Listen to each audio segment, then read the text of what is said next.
trop plein d'émotions, trop plein de ressentis, trop plein de monde, trop plein d'eux qui te regardent. Mais tu n'y vas pas finalement. T'as pas envie, t'as pas envie, t'as pas envie. Là, tu peux même te prendre les pieds dans le tapis. C'est ce qui arrive quand on est hypersensible. Et si tout devenait possible? Je reçois Nadège, les créas de Nad, spécialiste en hypersensibilité. Elle a plein d'astuces, ça j'en suis sûre. Coach de vie, licenciée en psychologie, art thérapeute, sophrologue. Elle s'est même formée dans les plus grandes universités canadiennes sur le sujet de l'hypersensibilité. Bon, en même temps, elle est hypersensible aussi, donc elle peut très très bien nous en parler. Nous nous sommes croisés sur un atelier et j'ai adoré ce moment. En plus, on n'était que deux avec l'animatrice et il y avait déjà plein de petits mots. Je me disais, ah vraiment, c'était comme si on était entre copines alors qu'on ne se connaissait pas. Et là, quand on s'est vus toutes les deux, j'ai adoré ce moment parce que je suis repartie beaucoup plus confiante parce que j'avais plein de questions, plein de doutes. Parce qu'il n'y a pas longtemps que j'ai décidé de me spécialiser dans l'hypersensibilité, même si je le suis. J'avais plein de doutes, de questions. Et là, tu m'as vraiment, vraiment rassurée. Donc, vraiment, je vous invite, chers auditeurs, à l'écouter parce que ça fait du bien. et j'avoue que je suis repartie, waouh! Vraiment solide, plus solide que je ne l'étais avant sur le sujet. D'ailleurs, juste pour la petite info, elle anime un podcast, Les Atypiques Sensibles. Plein d'astuces et je vous invite, j'ai pas le temps de tout écouter, hein, j'en ai juste écouté un, mais c'est tout. Et oui, même sensible, hypersensible, tout est possible. As-tu des éléments à rajouter, Nadège? Juste sur le nom de mon compte Instagram, alors les créas de Nad, c'est celui où je partage essentiellement de la création. Et puis les créas coaching de Nad, c'est là où je partage du coaching. C'est juste, voilà, parce D'accord. qu'on me retrouve quand même, il n'y a pas de souci. Il y a des aiguillages. Oui, parce que du coup, je te suis sur les créas voilà, donc les créas de Nad, mais pas avec coaching. Donc, j'irai voir sur l'autre. Mais merci pour la précision. Mais Comme ça, en fait, j'ai plusieurs facettes. Ce qui est bien, la base aussi de l'hypersensibilité, c'est que finalement, on va être sensible à plein de choses, plein d'univers. Il y a plein de choses qui vont nous appeler. On va avoir envie de tester. Donc, bah voilà, tu vois, le pourquoi du comment, je me retrouve avec plusieurs comptes Instagram et j'adore les alimenter de façon complètement différente. C'est mon petit grain de folie à moi. d'accord, ouais, super. Parce que moi, j'y mets tout et c'est toujours quelquefois un moment complexe pour moi. Donc, intéressant. Alors, avant de commencer, peux-tu nous redéfinir ce qu'est l'hypersensibilité afin que chacun puisse comprendre? Parce que là, j'ai vu, du coup, je regarde beaucoup de choses et souvent on ne parle que c'est des personnes qui ne font que pleurer. Ouais. Et on reste avec cette image alors que c'est bien plus que ça en fait. Bah, tu vois, dans ce que je viens de dire, en fait, il y a tout ce côté où il y a différentes facettes de l'hypersensibilité. Déjà, c'est un petit peu comme si on avait une recette différente. Donc, chaque hypersensible va avoir sa propre recette avec une dose d'hypersensibilité émotionnelle. Donc, peut-être que là, justement, on va avoir cette hypersensibilité qui est plus remarquée dans la société parce que c'est pas terrible. Alors, encore plus pour les hommes. Oh mon Dieu, un homme qui pleure, il est faible, rien ne va. Voilà. La caricature, tu vois. Et pour une femme, ouais, elle pleure tout le temps, on en a marre, ça gêne. Mais par contre, quelqu'un qui va être dans une hypersensibilité différente, avec une hyperempathie, ça se voit pas trop. Mmh. Il va, voilà, ça va se tasser, donc bon, on s'en fiche un peu. Puis on a cette hypersensibilité sensorielle. Mmh On mh. la remarque surtout parce que ça dérange aussi. Par exemple, un autiste hypersensible qui va avoir une grosse difficulté à supporter les sons et qui Mmh. va avoir un casque, mais ça dérange. Pourquoi il met un casque? Est-ce qu'il n'a pas envie de nous entendre? Est-ce qu'on l'enquiquine? Enfin voilà, pourquoi il ne se mêle pas à la vie sociale de tout le monde? Mmh. Donc à chaque fois, on a les traits qui dérangent, qui viennent sur le devant. Mais ce n'est pas les traits principaux des hypersensibles. Moi, par exemple, il y a plein d'odeurs que je ne supporte pas. J'ai Mmh. toujours mes lunettes de soleil parce que la luminosité me gêne beaucoup. Tous les tissus. Moi, dans mon armoire, j'ai pas des vêtements parce qu'ils sont jolis, j'ai surtout des vêtements parce qu'ils me dérangent pas. Parce Mhm. qu'à partir du moment où la texture ne me convient pas, je vais me focaliser sur la texture et je vais pas être attentive à ce qui se passe autour. Ah, ça me rappelle, je te coupe, hein, mais tu vas me dire si c'est bon. Moi, j'ai toujours eu beaucoup de mal avec les ceintures qui serrent trop fort, comme les collants. Et là, c'est les soutiens-gorge. Je ne peux pas mettre ce que je suis désolée, hein, les auditeurs, vous allez, hein, j'en parle très naturellement, mais je ne supporte pas les armatures, je supporte rien.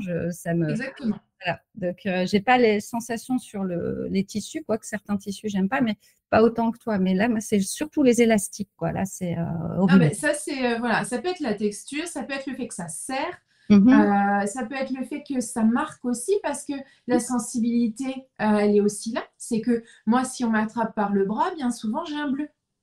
D'accord. Donc, c'est une réaction. Mon corps surréagit au toucher. Donc voilà, c'est des sensibilités qui viennent s'accumuler. Et puis on a la dernière qui fait lien avec ce que je partage tout à l'heure, c'est la sensibilité cognitive.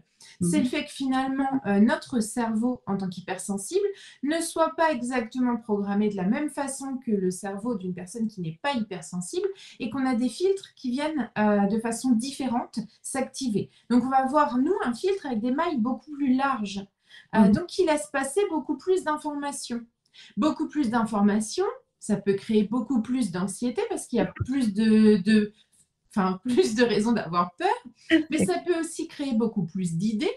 Et c'est là que moi, ça s'active beaucoup, beaucoup, parce que plus d'infos, plus de nourriture pour le cerveau qui vient activer des « Ah, et si on faisait ça? Ah, et ça m'intéresse. Ah, mais je pourrais peut-être aussi essayer ça. Ah, mais machin, il a fait ça. Ben, je vais faire. J'ai trop envie de tester. » d'accord. Oui, c'est vraiment ça. Et, voilà. Et finalement, on se retrouve, voilà, quand on a une hypersensibilité cognitive qui prend beaucoup, beaucoup de place, on retrouve beaucoup de personnes qui se disent multipotentielles, multicasquettes. J'ai fait un épisode de podcast là-dessus parce que justement, Mhm. on ne trouve pas sa place. On est intéressé par plein, plein de choses. Moi, quand j'ai fait mon bilan de compétences, mon bilan de potentiel, on m'a dit ah, mais c'est chouette, tu peux tout faire. Oui, c'est chouette, mais en même temps, ça me donne pas. Je voulais un prix. C'est ça, c'est compliqué. Et du coup, ça m'interpelle parce que moi, j'ai aussi une hypersensibilité à la nourriture, avec bah, une hypersensibilité du ventre, une hypersensibilité plutôt même aussi dans la maladie. J'étais souvent malade. C'est mieux là maintenant parce que j'ai mis en place plein de choses. Mais est-ce que ça aussi, ça en fait partie en fait ça. Alors, on dit, à l'heure actuelle, les études qui ont été faites au niveau des neurones montrent qu'on a énormément, énormément de neurones au niveau du ventre, de tout ce système digestif. Donc, bien évidemment qu'il doit y avoir un petit lien, même si à l'heure actuelle, les études, elles sont encore voilà, en train de se faire, mais on sait que finalement, on perçoit beaucoup plus d'informations au niveau du cerveau.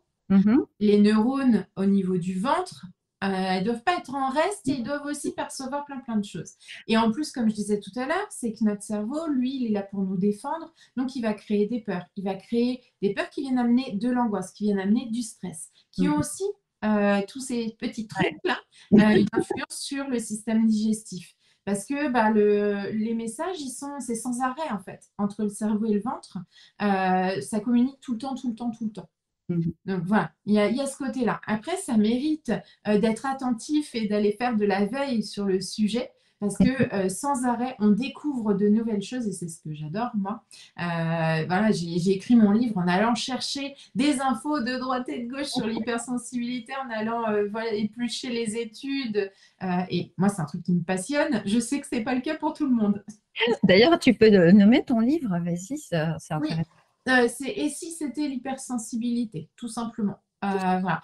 J'y partage un petit peu de mon parcours, mais surtout, je partage beaucoup de choses que j'ai apprises, moi, en découvrant mon hypersensibilité et beaucoup de témoignages, parce que ma parole, c'est chouette, mais de multiples paroles, c'est encore plus chouette. Et j'ai eu à cœur et j'ai tenu bon d'avoir des... Je voulais absolument avoir des retours d'hommes hypersensibles. Ah, c'est C'était chouette. hyper intéressant pour moi parce que ils sont un petit peu. On parle beaucoup de l'influence du patriarcat sur les femmes. Mais il ne faut pas oublier que ça en a aussi sur les hommes et qu'un homme qui a une sensibilité exacerbée, il a un côté féminin exacerbé parce que la sensibilité, c'est le côté qu'on rattache à la féminité. Donc, ce n'est pas toujours un truc dont ils ont envie de parler. C'est plutôt le truc, si on peut le cacher un peu, histoire que ça ne m'attire pas trop d'ennuis et que je sois un vrai homme. Moi, j'en ai 4 à la maison, hein, donc du coup, des hypersensibles, parce que nos garçons sont hypersensibles. Et quand tu parlais de casque, j'en ai un, c'est le casque. Voilà, ils ont tous leur façon différente de gérer ça, mais C'est ça, il y a quand même pour les hommes une difficulté à aborder la sensibilité en général parce que très tôt, ce qui a été émis, c'est un homme fort, ne pleure pas, ne ressent pas trop d'émotions à part la colère. La femme en colère est hystérique, mais l'homme en colère est fort et courageux. J'adore aussi parler de ça, et c'est bien que tu le redises parce que les hommes, pour moi, sont peut-être être encore plus mis à l'écart que nous en tant que femmes, parce que c'est normal. On est agaçante, mais c'est normal. Hein. C'est ça. On est un peu folle, un peu hystérique, mais ça va. C'est dans ce qui se conçoit d'une femme. Voilà, c'est sympa. Mais chez les hommes, c'est aussi très complexe pour eux, parce que surtout s'ils travaillent dans un univers très masculin, en fait, hein, parce qu'il y a des univers qui sont plus masculins que d'autres. En fait, on a de ce côté, le côté féminin, si on le rappelle, c'est beaucoup l'émotionnel, beaucoup le ressenti, l'intuition. Le côté masculin, c'est le côté prise de décision, factuelle, action. Et on a tous une part féminine, une part masculine, qui sont à différents niveaux, voilà, mais parfois, ça ne plaît pas trop. Tu vois, c'est un sujet que j'ai mis dans le mien des livres. J'ai mis d'ailleurs tout à la fin, donc justement, accepter son féminin et son masculin. Et c'est pour moi aussi important. C'est très. Je fais une petite parenthèse, mais moi j'ai ce côté au potentiel qui fait que justement les femmes HPI ont ce côté masculin exacerbé avec une capacité de prise de décision, avec ce côté il faut que ce soit vérifiable, que ce soit factuel. Et justement, je ne comprenais pas pourquoi j'arrivais pas à créer de liens avec d'autres femmes. C'est très compliqué, mais justement parce que j'ai ce fonctionnement-là. Et quand j'ai fait mes recherches, tu vois, je me suis dit, ah mais oui, mais ça va, je ne suis pas toute seule. Mais c'est ça, et c'est ça qui m'a fait du bien quand on s'est vu. Alors, je sais que je ne suis pas toute seule, mais comme toi, tu avais vraiment les infos, puisqu'on en a discuté, hein, tu es allée chercher, tu as même eu des choses en anglais. C'est une sacrée recherche parce que ce n'est pas évident. C'est pour ça que je me suis mise à douter, c'est que je ne trouvais pas assez d'éléments. Et là, de se dire, ah, je ne suis pas toute seule, qu'est-ce que ça fait du bien. Ouais, les infos sont beaucoup, toutes les recherches sont beaucoup faites outre-Atlantique, États-Unis, Canada, etc. Quand on tombe sur des recherches du Canada, on a une chance sur 2 que ce soit en français, bien que bien souvent, c'est quand même en anglais. Donc, il faut avoir un petit peu de patience au fur et à mesure. On comprend de mieux en mieux le vocabulaire. Après, moi, comme tu disais tout à l'heure, j'ai fait une licence de psycho et on a un module où c'est l'anglais en psycho, en fait. Ah oui. Donc, j'ai déjà tous ces termes qui sont connus pour moi. Ça facilite le travail. J'ai fait une formation comme ça en psychologie positive en anglais. J'ai galéré. Hein. Donc, heureusement que j'avais Google et mon ami et qui mettaient tous les textes à l'écrit aussi, parce que c'était en vidéo et à l'écrit, parce que c'était à chaque fois, je faisais traduire parce que je n'ai pas l'habitude de ce vocabulaire, en fait. C'est ça. Mais du coup, voilà, moi, j'ai vraiment eu à cœur de clarifier ça et de le rendre accessible parce que je croise beaucoup de mamans complètement démunies avec leurs enfants. Beaucoup, justement, moi, j'ai beaucoup, en ce moment, ça c'est rigolo, ça s'est inversé. Au départ, j'avais beaucoup de femmes qui venaient me voir et en ce moment, j'ai beaucoup d'hommes parce que on en parle de plus en plus aussi. Et je me suis dit, mais c'est pas possible. À chaque fois, on me disait, et quel est le livre que tu me préconises de lire? Et j'étais là, le livre d'Hélène Aron, ok, ils vont faire une indigestion, il est génial, mais. Je l'ai lu, j'adore, hein, mais pour une personne qui n'est pas du métier, c'est pas son truc, elle va s'ennuyer quoi, à un moment donné. Hein, et c'est bien de le lire, peut-être, on se pose une question, on va voir le chapitre, et on lit un chapitre. Mais sinon, moi, je suis arrivée à la fin, j'étais mon Dieu, qu'est-ce que je fais de tout ça? Comment ça va se ranger là-haut? Ça ne voulait pas. Et voilà, enfin, c'est pas évident pour les petits, pour les enfants. J'ai écrit un petit livre pour enfants aussi, parce que je me suis dit, bah, en fait, il y a cette nécessité qu'on accepte cette part-là. Parce que c'est bien de dire, oui, c'est l'hypersensibilité, mais c'est pas une excuse en fait. C'est C'est un clair. trait de caractère comme moi j'ai les yeux bleus, du coup, bah, peut-être que je suis un peu plus sensible à la lumière. Mais Mhm. ok, j'ai la peau claire, donc oui, je crame au soleil. Euh, mais je vais pas dire, ah non, non, non, je ne fais plus rien parce que j'ai la peau claire, donc à partir du mois de mai, vous ne me voyez plus. Oui, c'est C'est clair. ça. Et du coup, comment je vis avec? Moi, c'est ça ce qui m'intéresse. C'est voilà, comment on fait maintenant qu'on sait qu'on a mis le doigt dessus, comment on avance. Comment on avance et comment on arrive à le faire comprendre. Parce que pour avoir vécu, là, j'ai un de mes fils qui, lui, jusqu'à l'âge de 8, 9 ans, ses émotions, dès qu'il se faisait mal et tout ça, il hurlait. Et quand il allait dormir chez des copains, j'avais des mamans qui me le rendaient. Oui, ben, en tout cas, pour les émotions, punaise, ça va fort. Hein, il s'exprime fort, il faudra voir ce qu'il a. Hein. Oui, oui, c'est bon, je sais. C'était compliqué hein, de dire, mais laissez-le vivre son émotion comme ça, quoi. Mais les mamans en face, elles ne comprenaient pas du tout, quoi, en fait. Hein. Donc, Mais c'est aussi quelque chose qu'on avait abordé ensemble. C'est que finalement, lui, dans son univers, chez mhm. lui, ça pose pas de problème. Ah Mais à oui, partir du moment où il sort et que bah, la sensibilité autour, c'est pas la même, lui, il a son mode de fonctionnement, ça lui va bien comme ça. Il décharge, il exprime, puis ça passe. c'est ça, oui. Et comment on fait pour que ce soit acceptable autour? Mhm. Alors, des fois, en expliquant si la personne, elle est ouverte, ça Mhm. passe.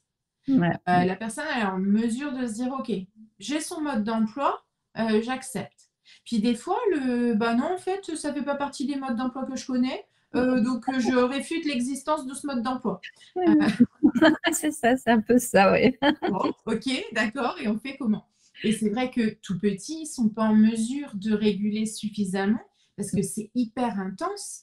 Moi, toute petite, pour te dire, dès que quelqu'un se faisait disputer autour de moi, je pleurais. Ouais. Donc, ma grand-mère n'osait plus disputer mes cousins, cousines parce Ça que les a je rangés. fondais en larmes. Et je ne pouvais pas le retenir. C'est pas quelque chose que tu peux retenir. Mais je suis arrivée dans l'enseignement, j'ai enseigné pendant plus d'une dizaine d'années en primaire. Le jour de la rentrée, alors j'avais les enfants sur 3 ans en général.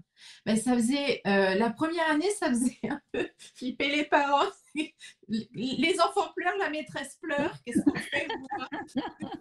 Et après, du coup, les plus grands disaient aux autres, mais essaie de plus pleurer parce que tu vas faire pleurer la maîtresse.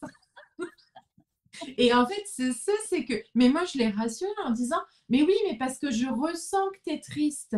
Donc, je comprends que tu sois triste et mon corps, il a décidé que ben, il avait envie de laisser les larmes couler. Mais c'est pas grave, ça me fait pas mal. Ça me rend pas plus triste.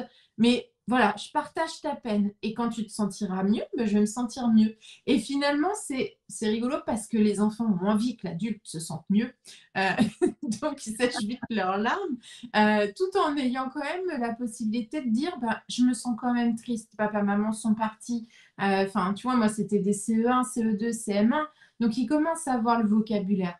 Mais Mhm. après, c'est aussi de leur donner, et c'est hyper important. Et là, moi, enfin, j'écoutais une interview d'une psy qui parlait du langage pauvre émotionnellement des enfants et de Mhm. l'importance et de l'impact que ça peut avoir au quotidien. Quand Mhm. on ne sait pas mettre des mots sur ce qu'on ressent, ben, on explose. On expose, c'est clair. Et moi, j'ai plutôt été brimée dans ma sensibilité. Donc, du coup, j'ai masqué toutes mes émotions. Et mon corps, à un moment donné, bah, il a explosé. Bah, en fait, on fait partie d'une génération où les Mhm. émotions, on s'en fichait un peu. Et nous, on a la chance de pouvoir outiller nos enfants maintenant. C'est clair, Nous, c'est on s'est outillés sur le tard. Et c'est déjà top. On a fait une grosse part du boulot. Voilà. Mais maintenant, moi, je dis toujours que notre mission, c'est de pouvoir donner les outils que nous, on n'a pas eu et qu'on connaît, nos petits bouts de chou, ou même à ceux qui sont autour de nous, dans n'importe quel métier, finalement. C'est Mhm. aussi de transmettre et l'importance de poser des mots.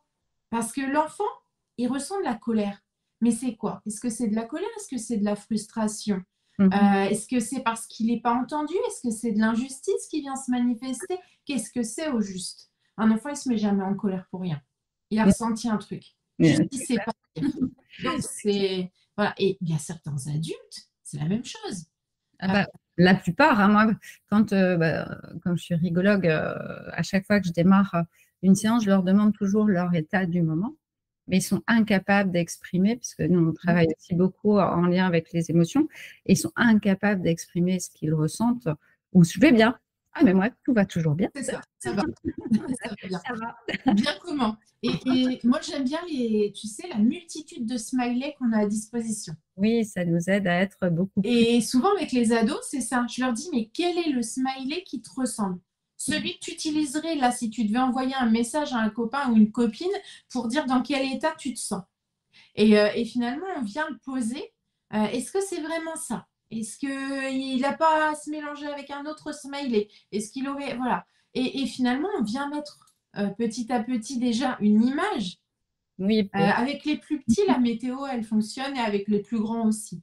Est-ce que tu te sens un peu comme si tu étais dans le brouillard? Est-ce que tu te sens en plein soleil, tu pétilles, tu rayonnes? Ou est-ce que c'est plutôt l'orage? Ça cogne de partout, c'est pas agréable. Voilà. Et finalement, ça fonctionne. Mais déjà, on met des images et oui. après, on va mettre des mots. J'avais une autre question. Comment as-tu compris que tu étais hypersensible et est-ce que ça t'a aidé de le comprendre déjà aussi? Ouais. Déjà, ça m'a énormément aidée. Et comme toi, en fait, moi, les émotions, tu vois, comme je te disais, petite, dès que quelqu'un était en colère, moi, ça me faisait pleurer, même si c'est pas adressé directement à moi qui était là. Mais pareil, pour moi, la colère, c'était pas acceptable. On ne devait pas se mettre en colère. C'est faire des caprices. Pleurer, c'était pas acceptable parce que ça gênait l'autre en face. Tu vois, c'est ce que j'avais comme message. Donc, c'était des émotions que je refoulais tout le temps. Et c'est pas anodin si je suis migraineuse chronique.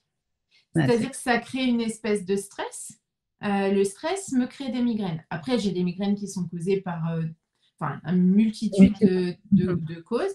Mais voilà, ça, c'est une partie de mes migraines. Une partie, c'est j'intériorise, j'exprime pas. Donc, mon corps, il se dit, OK, tu veux pas le dire, je vais le manifester autrement.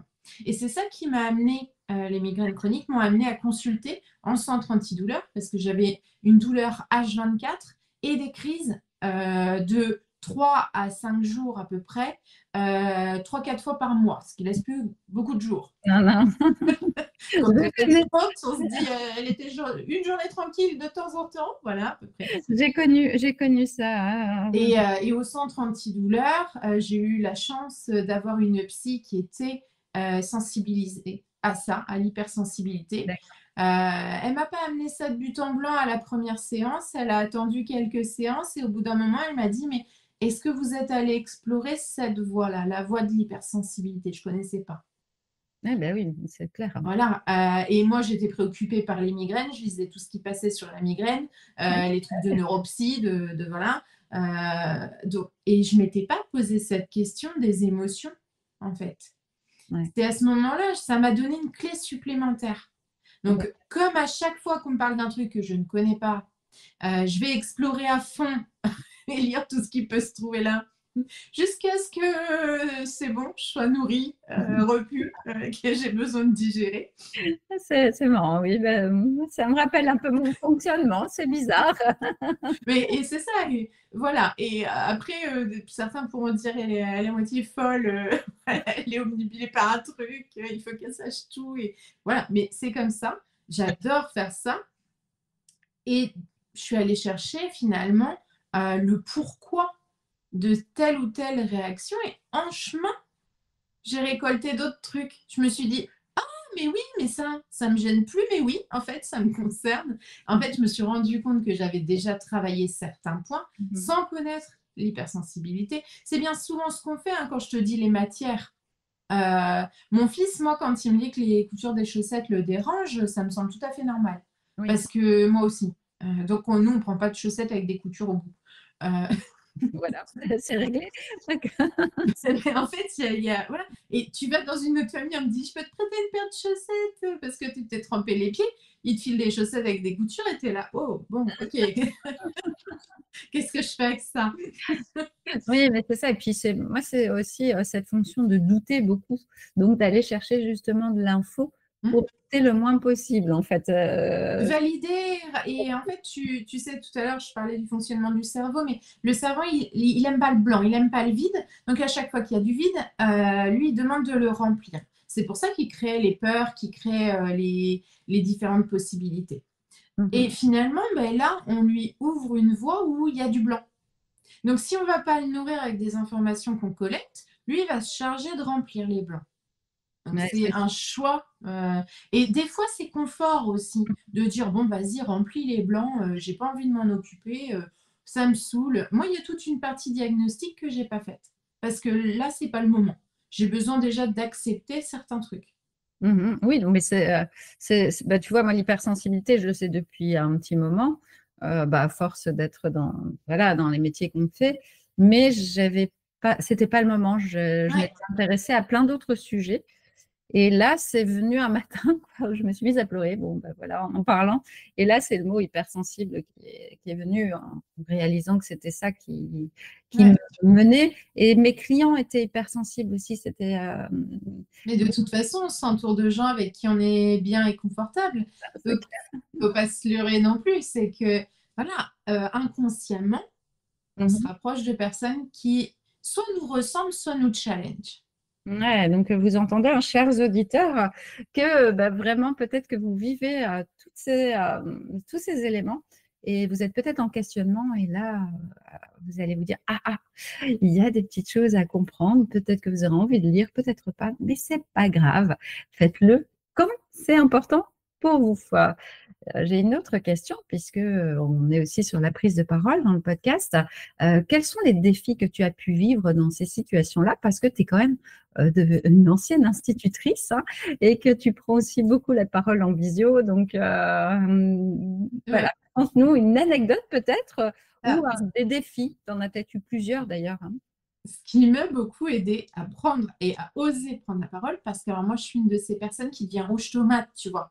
Euh, mais vraiment rouge, rouge. C'est catastrophique. Et c'est tout bête, mais en fait, je me suis dit à un moment donné, j'arrivais à la fac et je me dis, c'est pas possible. À chaque fois que je prends la parole, je deviens rouge écarlate. Et c'était vraiment hyper inconfortable pour moi parce que tout de suite, les gens, ça va, mais t'es sûr que ça va, mais t'es toute rouge. Oui, bah, donc tu deviens encore plus rouge, quoi. Euh, et j'ai eu le bonheur d'aller travailler en restauration rapide. Je dis bien le bonheur parce que ça m'a aidé vraiment à oser adresser la parole à quelqu'un. La personne, elle arrive à ta caisse, tu es obligé de lui parler. Bah oui. Et en fait, ça devient une habitude. Donc, l'avantage dans la restauration rapide, c'est qu'on te donne des phrases toutes prêtes. Tu as déjà une trame de ce que tu dois dire. Donc, moi, ça a été mon premier palier Ok, pour ouais. la prise de parole. Ça a été de me confronter au fait de devoir aborder les gens. Et Mm. j'ai été hôtesse ensuite. Donc là, tu vas directement en salle voir les clients pour savoir s'ils sont satisfaits ou pas. Ouais, donc là, tu Challenge supplémentaire. challenges, oui.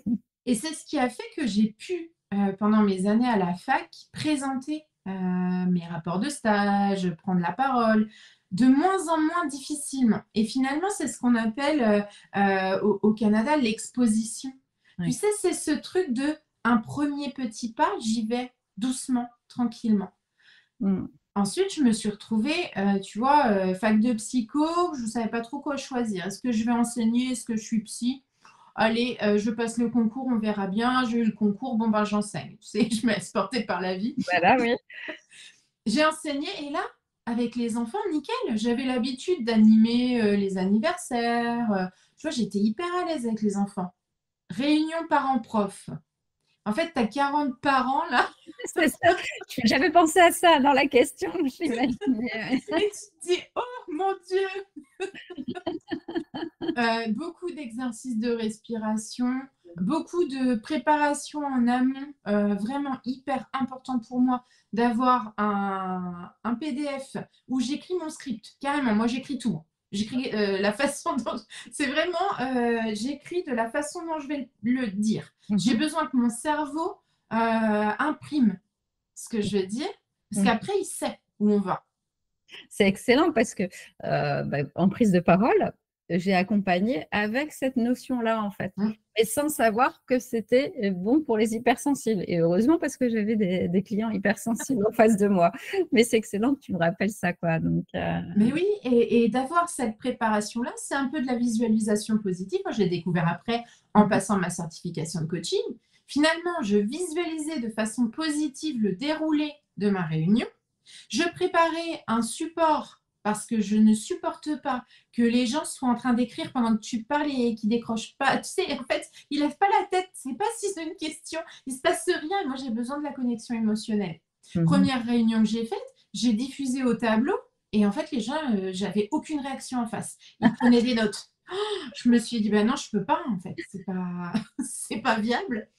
Donc, au fur et à mesure, tu vois, toujours ce truc d'exposition de je fais une expérience et je vais faire le bilan. C'est pas je fuis, j'oublie très vite. Non, et moi j'ai ce truc de je fais le bilan, je vois ce qui s'est bien passé, ce qui s'est mal passé, ce que j'ai envie de garder, ce que j'ai envie de modifier. Et je préparais ma trame de réunion de rentrée pour l'année d'après. Aussitôt l'expérience passée, tu te prépares. Bah oui, non, mais je vois parce que c'est excellent parce que je suis en train de me dire, mais c'est un truc d'hypersensible parce que je fais ça parce que j'étais formatrice pour les futurs soignants et donc j'intervenais sur un sujet, mais une fois par an, quoi, sur plusieurs jours. Et je faisais la même chose. Je prenais toutes mes notes, mes machins, et je repréparais quand je rentrais. Je préparais pour l'année d'après. Comme ça, c'était amélioré, modifié. Et comme ça, j'ai pas mon cerveau qui s'emballe en disant oh, je vais en oublier, oh, je vais pas noter ça. Et parce que sinon, c'est tout foutu. Enfin, lui, il a plein d'infos là, et c'est comme si tu laissais ton ordinateur avec un truc tourné en fond. Et il n'a pas suffisamment de mémoire pour faire ce qu'il y a à faire à l'heure actuelle, parce qu'il y a des trucs qui tournent derrière. Et c'est aussi une façon d'apaiser l'anxiété que d'aller préparer. Et l'année d'après, ben, quand tu reprends ta trame, tu te dis ah oui, c'est vrai, j'avais modifié ci, ça, ça, voilà. Et déjà, tu as un stress de moins. Oui, non, mais c'est clair. Mais c'est génial parce que c'est ce que je transmets. Le fait que tu le dises sur ce mode d'hypersensibilité, comment toi tu l'as dépassé, eh bien, ben, je trouve que ça va encore donner plus de billes aux personnes de se dire ah ben oui, c'est vraiment de ça dont on a besoin pour être à l'aise parce qu'il y a tellement d'hypersensibles qui ont des messages à faire passer et qui ne le font pas en fait. Ils ont tellement peur de se retrouver avec tous ces yeux devant, avec toutes ces personnes qui les regardent. Alors pour le peu qu'ils aient une posture, ça m'est déjà arrivé, une posture un peu fermée. fermée, avec des yeux, un regard qui exprime quelque chose. Oh là là, là c'est fini et du coup ils ne recommencent pas alors que en se préparant, en se réajustant petit à petit. Et ça, c'est chouette. Merci pour ce que tu viens de nous partager parce que finalement, ton métier, et puis en psycho, tu as déjà été, et puis après, au McDo, tu as été confronté plein de fois et c'est ça qui est aussi merveilleux. Oui, et je trouve que finalement, on se dit, je ne serais pas capable. Mais si on va fouiller un peu dans les expériences déjà vécues, on a été tous capables de réciter une poésie, même si moi je tremblais comme ça. La flûte, alors là c'est un carnage, je faisais la flûte, elle tremblait autant que moi. Donc, mais je l'ai fait. Donc, même si c'était pas confortable, je l'ai fait. Et chacun, en fait, on a fait des choses, on a fait déjà des premiers pas. Donc, en venant réalimenter et en disant, bah non, mais cette expérience-là, je l'ai vécue, c'est pas confort. C'est pas agréable. Comment je peux modifier ça? Et finalement, moi, c'est ce qui m'a beaucoup aidé dans le coaching à prendre la parole, à faire des ateliers, à faire des lives, etc. C'est de me dire, mais en fait, va relire, va voir. À un moment donné, les compétences, tu les as déjà utilisées. Donc, tu es capable de faire. Après, voilà. Chaque lieu est totalement différent. Autant faire un live où je sais qu'il y a 200 personnes qui vont regarder le live, ça ne me gêne pas. autant prendre la parole devant ma famille pour parler d'hypersensibilité, ça va me gêner. Ouais, oui, mais c'est ça, c'est C'est ça. le cadre, en fait. Le cadre, hein. Ça aussi, c'est un élément que je précise. Ne prenez pas des choses si vous n'êtes pas à l'aise. Bon, de temps en temps, on a besoin de s'y confronter quand même. Hein, C'est ça. Mais c'est pas parce que, tu vois, moi, si je fais mon atelier devant mon mari en test, ça va me. Je suis tétanisée. Pourtant, hein, vous êtes tous les deux. Ouais, mais parce que, tu vois, c'est un truc que bah, je fais pas habituellement, quoi. C'est pas lui mon public cible. Donc, je veux dire, c'est quoi ce vocabulaire? Et puis, qu'est-ce qu'elle dit? Qu'est-ce qu'elle veut, hein. Mais du coup, est-ce que tu penses qu'être un hypersensible, ça peut être un atout en prise de parole, en fait? Oui. Bah, déjà parce que moi, j'aime beaucoup quand tu arrives dans un lieu, c'est comme si tu avais déjà une espèce de jauge. Tu es capable de savoir un petit peu, ok, les gens là, ils sont plus stressés, ils vont avoir besoin. Et tu peux déjà, tu vois, même dans le ton que tu vas utiliser, la rapidité de parole, tu vas pouvoir jouer là-dessus, ta posture pour vraiment aller activer le bouton chez eux qui va, tu vois, quand il y a le stress, moi je le vois tout de suite en début d'atelier. Donc, ce que je vais faire, c'est qu'au niveau des petits jeux, des icebreakers, des brise-glaces qu'on va faire, mais je vais utiliser un jeu qui justement va apaiser. Ou je vais peut-être utiliser, on va respirer ensemble, on va faire un exercice de sophro pour lâcher les tensions. Et finalement, bah, à ressentir ce qui se passe autour, mais je peux très vite aller soit, tu vois, au niveau de mon corps, de ma voix, apaiser, ou aller justement, si je sens qu'ils sont hyper fatigués, tout mou et tout, je vais être plus énergique Ah oui, et bah, je transmets, tu vois. mais c'est super parce que c'est vrai que toutes ces sensations, on peut les prendre quelquefois comme quelque chose qui est inconfortable, qui n'est pas agréable, qu'on aimerait enlever, alors que c'est un vrai atout, quoi. Et c'est vrai que du coup, bah, ça crée un lien différent. Et Mm. à la fin, les gens bah, sont heureux de ressentir ce lien différent, en fait. Et quand c'est facile, c'est quand même mieux, hein. Autant s'en Et servir. pourtant, c'est culpabilisant. Moi, combien je vois de personnes hypersensibles qui me disent, mais en fait, ça, c'est la base de la base. Pourquoi je partagerais ça? Mais en fait, c'est parce que c'est pas la base de la base pour tout le monde. Bah oui, parce que quand on a un mode de fonctionnement, on pense que tout le monde a le même que nous, quoi. Et c'est là où on a du mal tous à se comprendre, parce qu'on Mm. pense que l'autre fonctionne comme nous, mais pourquoi il ne me comprend pas? J'ai dit quelque chose de mal, j'ai fait quelque chose de mal. Enfin voilà, c'est toutes les questions qu'on peut se mettre dans la tête, hein. Donc, ok, ben, en tout cas déjà, un grand merci pour tout ce que tu viens de nous dire, parce qu'il y a plein d'informations. Et les auditeurs, je pense que vous allez vous régaler. Là, c'est un super moment. Euh, Est-ce que tu peux me citer, tu en as déjà cité, hein, mais une astuce que tu utilises régulièrement? Bah, c'est vraiment une astuce que je t'ai partagée déjà. C'est le retour au corps et au mouvement. Mhm, Donc, j'aime beaucoup utiliser la respiration, mais j'aime particulièrement utiliser le dessin et la mhm, méthode du Zen-Tang. Parce que finalement, dans cette méthode, on vient faire des petits dessins très simples qui font un tout qui est sympa à voir. Visuellement, c'est hyper agréable, c'est satisfaisant. Ça prend très peu de temps. Et moi, j'ai ce côté créativité. J'ai besoin de créer quelque chose. Et j'adore quand c'est joli. Donc, c'est une méthode qui me convient particulièrement. Mais en plus de faire des traits, de dessiner, on vient dans un état de flow, c'est-à-dire qu'on se ressent vraiment comme si on était dans notre bulle. Donc, mhm. on oublie tout ce qui se passe autour pour un temps. Donc, ça peut très bien être 5 minutes, mais 5 minutes où on est là pour nous. Et on reconnecte à la respiration et au corps, le mouvement de la main. La respiration est hyper importante. Donc ça, c'est vraiment, moi, si par exemple j'ai un truc qui me stresse à fond, je vais prendre ces 5 minutes dans ma journée pour revenir à moi, revenir au corps. Et finalement, c'est un peu comme si j'avais posé mes ressentis de côté un moment. C'est un peu, je pose mon cerveau de côté aussi et je me fiche la paix. Tu sais, il y a des moments où on me dit, oh, mais je sais pas comment faire pour arrêter mon cerveau parce qu'il arrête jamais.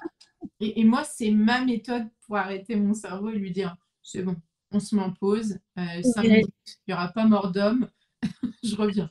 Et c'est bien la multiplicité, parce que du coup, moi, je vais l'essayer, parce que moi, je serais plutôt dans la danse, les exercices autres. Mais de temps en temps, je sens que j'ai besoin d'aller sur autre chose encore, en fait. Et je trouve que c'est intéressant, donc je vais me pencher sur le sujet. On réactive finalement notre côté enfant aussi et de lui dire, mais en fait, tu as le droit de t'exprimer. C'est bien aussi, de temps en temps, de revenir à des choses très simples, mais qui font du bien. Oui, mais tu vois, moi je dessinais pas, mais je faisais parler mes poupées. Voilà, de toute façon, comme une autre. Ok. Et si tu avais un message à faire passer à celles et ceux qui n'osent pas encore, que ce soit pour se lancer, mais que ce soit en prise de parole ou juste comprendre qu'on est hypersensible, c'est quoi ton message? Ouais. Moi, je dirais qu'à partir du moment où on se pose des questions sur comment on fonctionne, c'est sympa d'aller explorer. Le dire aux autres, pas tout de suite, mais aller se le dire à soi en premier, vraiment le faire pour soi. Parce que c'est pas évident, à partir du moment où on commence à aller attraper des infos, on a envie de le crier à la terre entière. Sauf que la terre entière n'est pas prête forcément à recevoir. Et nous, on est encore dans une énergie, on n'est pas prêt à s'en prendre plein la tête si c'est le retour qu'on a. Donc, vraiment, en parler avec des gens qui vont être capables d'écouter, d'entendre, être dans la bienveillance, être dans le non-jugement. Si on a ça à portée de main, c'est quand même chouette. Et sinon, mais attendre d'avoir intégré, d'avoir accepté les choses pour nous.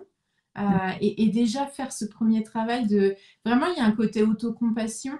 C'est comme si on se faisait un gros câlin en disant ça va aller. Maintenant, on sait, donc on y va. Merci, c'est un très beau conseil, finalement, d'y aller en douceur, parce que déjà on est surstimulé, donc si en plus on se met à fond à crier, ouh, je suis hypersensible, ça va être compliqué. En tout cas, un grand merci pour ce podcast, toutes ces informations.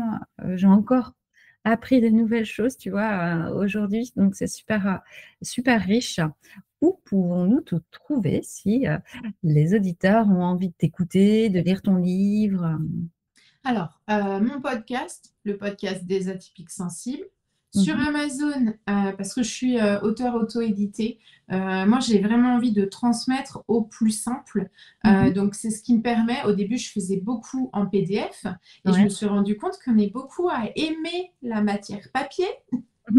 Donc voilà, ils sont disponibles à l'impression sur Amazon. Donc il y a mon livre Et si c'était l'hypersensibilité, puis il y a toute une collection, les petits atypiques, où il y a plein de choses pour les enfants qui vont avoir peur du noir, qui vont être très sensibles aux écrans et vouloir jouer tout le temps, parce qu'il y a ce côté-là aussi où ça peut rendre assez addict. Enfin voilà, donc il y a plein de petites thématiques, la confiance en soi et tout ça.